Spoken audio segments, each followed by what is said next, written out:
mutumin da zai yi zina da mace idan ya yi zina da macen bayan ya gama bai sani ba za ta same kyamara a cikin banɗaki ko kuma a lokacin da yake tarawa da ita ta ɗauki tsaraicinsa ko kuma su yi bidiyo call ta tura mai tsaraicin ta ya turo mata nashi sai ta aje shi ta sai ba duk bayan lokaci za ta rika a rassin din rayuwar shi da wannan bidiyon tana faɗa masa cewa ya bata kuɗi in ba haka ba za ta ci mutuncinsa za ta tozarta shi duniya ta ganshi ta wulakanta shi ana samun irin wannan da yawa kusan mutum uku ya mun complain akan wannan idan har ka san cewa wannan matsala tana faruwa da kai to ga abin da zan faɗa ma walau mace namiji ya miki haka ko keki mai haka saboda ai duka mutanen banza ne to bai kamata a ce ba kai kana mutumin banza ita na mutuniyar banza ku zo ku yi wannan hudda ta saban Allah Allah ya ce wanda yake yin barna yana boyewa yana yi yafi wanda yake bayyana ma duniya bai jin kunyar Allah bai jin kunyar manzon Allah bai jin kunyar mala'ikun Allah bai jin kunyar mutane yazo a bayyane yana yin barna wannan mutumin yafi kowane mutum barna a cikin al'umma haka zalika wani zai kwaikwayo da irin abin da yake amma wanda ya boye ya saya to idan ya tuba ya ce ba zai sake ba Allah zai iya gafarta masa zanubbansa dan shi Allah da zuciya yake yin aiki Allah mai yafiya ne ya ce wala taqnatu min rahmatillah kar ku sake ku yanke kauna da rahamata ko me kuka yi dan haka kasance cewa wannan sirrin wanda ya samu irin wannan matsalai ya tsaya ya saurara kuma ya amfani da shi amma ku sharing dan Allah saboda ƴan uwa su ƙara da wannan sirrin wanda duk irin haka ya kasance da shi sai aka ce maka an yi tagin din bidiyon ka amma idan har baka bada kaza ba za a watsa wannan bidiyon taka duniya ta gani ka wulakanta to ga abin da za ka yi albarkan Muhammadu Rasulullahi duk wanda ya ma yana kama tasha wallahi sai ya wari duk uban da ya maka haka in Allah ya yarda shi ma zai ji a jikinsa idan mutum ya ce ma zai yi ka ce ya gwada ai ba kirija ba gurin wasan makaho bane kai kuma ka ji tsoron Allah in kana bari ka bari kai kuma da kake dauka ko kai da kake dauka tsarecin wani kana mai yarasin din rayuwa ka ce ba hakuri kai ma wataran za a iya yin naka ka kiyaye wannan abin duka bai da kyau in zaka bari ka bari amma wannan abu ne na tozarci abu ne na fallasa rayuwar mutum da wulakanta shi bai da daɗi gaskiya so da haka zan bayar da wannan sirrin ana nemo kan maciji ake nemowa in ka nemo kan maciji sai ka buɗe bakinsa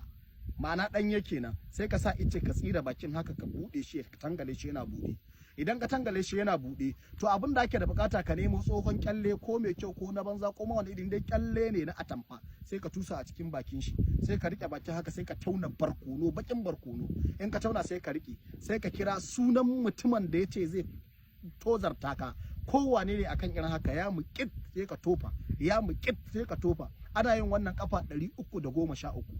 ana yin shi ne kuma daren talata da wani lokaci misalin karfe 1 dare ake son kai wannan aikin kana gamawa wannan kan macijin dama already ka aje wuta ta yi zafi kawai zaka tsoma shi a cikin kan na kallon ƙasa albarkan manzon Allah sallallahu alaihi wasallam da wasa idan ya dauki wannan ya wulakanta ka a wannan matsayin albarkan Muhammadu Rasulullah sai ya kama tasha yana yi shi kuma yana wulakanta yana hukacewa wannan mujarraban ne da izinin Allah idan har kai wannan da niyyar ka cutata ma wani Allah ya isa ba a yafe maka ba na bayar da wannan da niyyar wanda ake son a wulakanta ka kiyaye wannan aikin billahi la ilaha illa huwa matakar kaiwa mutun shi ba tare da hakkinsa ba albarkan Muhammadu Rasulullahi sai ya ma back down sai ya koma maka wannan aikin mujarraban ne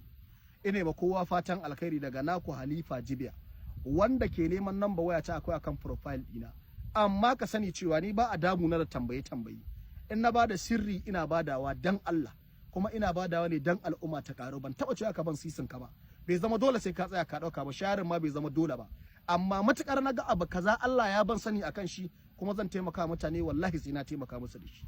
ine ba kowa fatan alkhairi Allah ya bar mu da manzon Allah daga almajirin kwalifin fada jibi ayi wa annabi salati ayi sharin saboda al'umman ma'aiki ta karu ubangiji Allah ya bar mu da san manzon Allah a ji tsoron Allah a daina aikata abin da Allah baya so ta kuta ina Allah na iya maka abin da baka tunani ba sai dan adam ba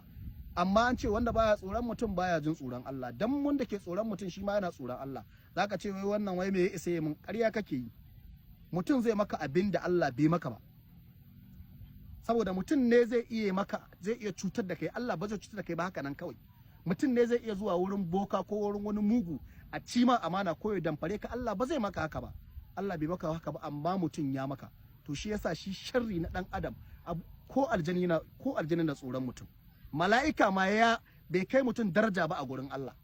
to don haka Allah ya ba mu albarkan manzon Allah sannan jama'a a rika sharing kuma mu ji tsoron Allah duniyan nan yak kadanci idan Allah ya maka ni'ima kada Allah ya ma ni'ima ka rika amfani ni'imar da ya maka kana saba masa ko kana tuzarta wasu bayin Allah, wannan ba daidai bane. Allah ya bar mu da manzon Allah.